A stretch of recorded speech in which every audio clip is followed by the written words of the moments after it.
अस्सलामुअलैकुम, आप देख रहे हैं JN न्यूज और मैं हूं आपकी मेजबान सुंबल ज़िया। बुलेटिन का बाकायदा आगाज करते हैं और शामिल करते हैं अब तक की अहम तरीन खबरें। सांगला हिल मोहल्ला अहमदाबाद में चैलेंज चेली फूड पॉइंट का इफ्तिताह किया गया।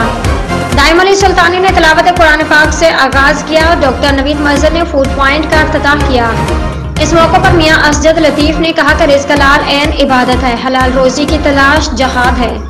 हक और सच का दामन पकड़कर हलाल रोजी कमाने वाले की रोजी में बहुत बरकत होती है। मियां असगर लतीफ शमसी ने कहा कि कुरान मजीद और अहदीस मुबारक में रिज़्क़ हलाल कमाने और अल्लाह ताला के फजल को तलाश करने की तरकीब दी गई है। मियां अब्दुल रज़ाक ने कहा कि हलाल रिज़्क़ ऐन इबादत है। हमारे प्यारे नबी हजरत मोहम्मद सल्लल्लाहु अलैहि वसल्लम ने नाजायज तरीकों से रोजी कमाने वालों के मुतल्लिक फरमाया, जो मिलावट करे और कम तोले वो हम में से नहीं।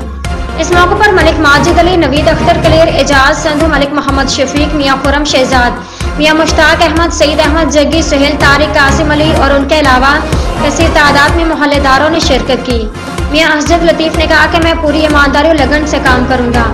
आखिर में मियां बरादरान ने आने वाले मेहमानों का शुक्रिया अदा किया और फ़लस्तीन के मुसलमानों के लिए और मुल्क पाकिस्तान की सलामती के लिए दुआ की गई। रिपोर्ट अरशद अली सुल्तानी, JN न्यूज़, सांगला हिल।